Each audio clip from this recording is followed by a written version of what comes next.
Good evening, South Africa. Molweni nonke apha eMzantsi Afrika. Kwi-provinces zonke ndiyathemba uba ndise-right. uThixo nikhusele. Mr. President, this is a direct message to you. We appreciate the fact that you took the initiative to do the lockdown. However, there's a problem. People that surround you, your advisors, when all this was done and planned, black lives were not thought through properly. Black lives were not a part of the agenda. Upon your announcement as to that there's going to be a lockdown on Thursday midnight, what you then were supposed to do next, Mr. President, was that you will appreciate each and every company, each and every person that is employed somewhere and wherever they are, that they should be released literally earliest Tuesday, that their salaries should come in latest Wednesday. The fact that you're seeing all these queues that are out there right now, look at Bloemfontein Twin City, is the longest queue. Look at Hillbrow downtown, look at Soweto.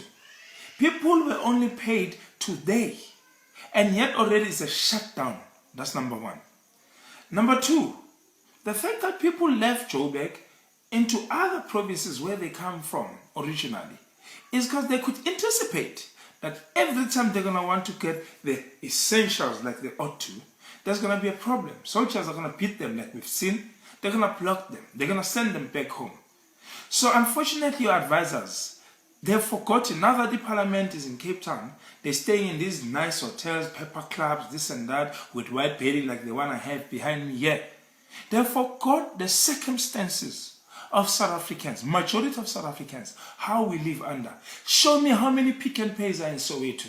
How many Shoprite are in Bloemfontein, in the location. Now let's come to you, Minister Fikile Mbalula. Yes, you've cut the numbers down, but it doesn't make sense, this thing, that transport will only move from 5 o'clock until 9 o'clock. Then again from 4 o'clock afternoon. Fine, these people only got paid today. Only now they have the money. Some were able to wake up very early and go to stores and buy food. They come back, there's no transport. Transport is not moving. And yet they left kids at their homes. They left kids that are hungry. How are those children getting through while the parents are stuck in town? Tell me, you, Minister, are your children right now in that situation? Is their mother right now downtown waiting for transport? Waiting for 4 o'clock in order for them to have transport so that they can go back and fed for their kids? The issue is, guys, it's nice to sit around the conference table as the leaders of the world and everything. But you guys, your thoughts, you need to separate them. Your thoughts should not only be as you, as leaders, but take whatever that was decided upon. Let us implement it based on circumstances of South Africa.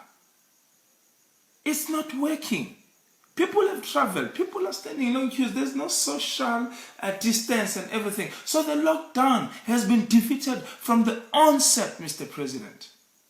We will see it through. We will get it through. However, I'm hoping now that you've seen all these glitches, you guys are going back to the drawing table and sit around. And let's go back to the drawing board. And let's see, where can we do it differently?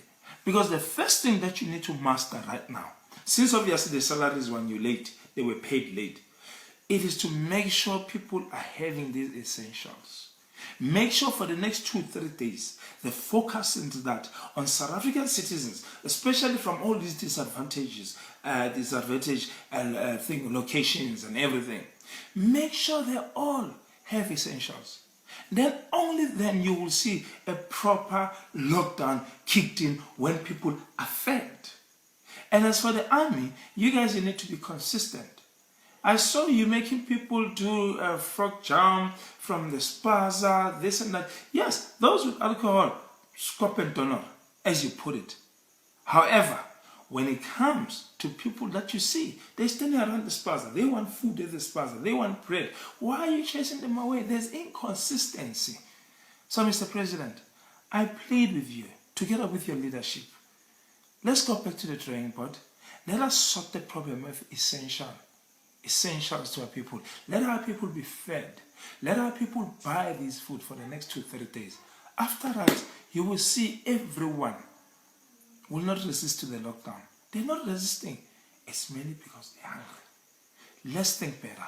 Please, I'm hoping I can see changes, and indeed so, I will do a follow-up video should I see changes or if there's still problems. South Africa, be blessed and be safe.